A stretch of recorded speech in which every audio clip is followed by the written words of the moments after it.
दिल्ली में अपने बहुत घने पेड़ हैं, बहुत पुराने पुराने पेड़ हैं, बहुत बड़े बड़े पेड़ हैं।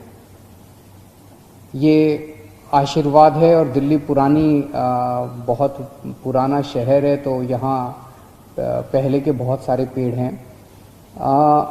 हमारी सरकार की कोशिश रहती है, दिल्ली वालों की कोशिश रहती है कि कोई भी पेड़ को किसी तरह का नुकसान नहीं होना चाहिए।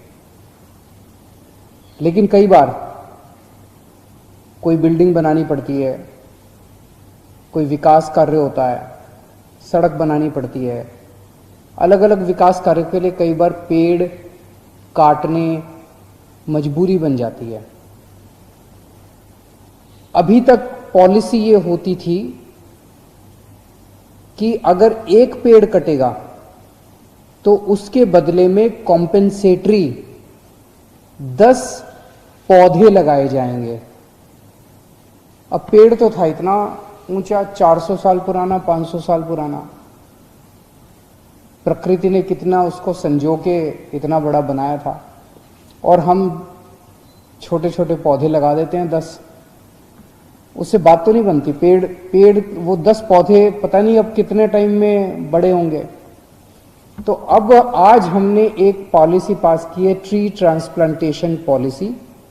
दिल्ली पूरे देश में पहला प्रदेश है जहां पे ट्री ट्रांसप्लांटेशन पॉलिसी पास की गई है। इसमें हमने कहा है कि कॉम्पेंसेटरी एक पेड़ कटेगा तो कॉम्पेंसेटरी 10 पौधे तो लगाने ही लगाने हैं। उसके एडिशन में उस पेड़ को काटना नहीं है।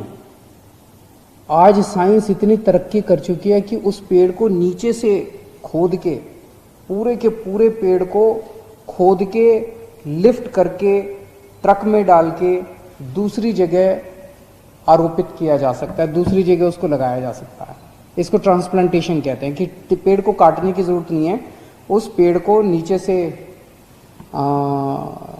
उखाड़ के साइंटिफिक तरीके से और केमिकल्स वगैरह इनके होते हैं उसका इस्तेमाल करके और ट्रक में डाल के और उसको दूसरी जगह पे ले जाया जा सकता है। इसे ट्री ट्रांसप्लांटेशन कहते हैं।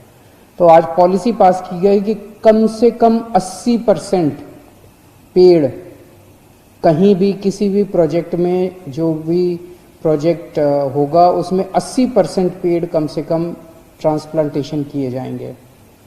और जो पेड़ ट्रांसप्लांटेशन किए गए उनका 80% कम से कम जीवित रहने चाहिए। ऐसा नहीं कि कर दिए, खाना पूर्ति कर दी, फाइलें पूरी हो गई, और कम से कम 80% ट्रांसप्लांट करने हैं और उनका 80% जो है वो जिंदा रहने जरूरी हैं। ये एजेंसी को, जो भी एजेंसी हमसे परमिशन लेगी, उसको ये इंश्योर करना पड़ेगा।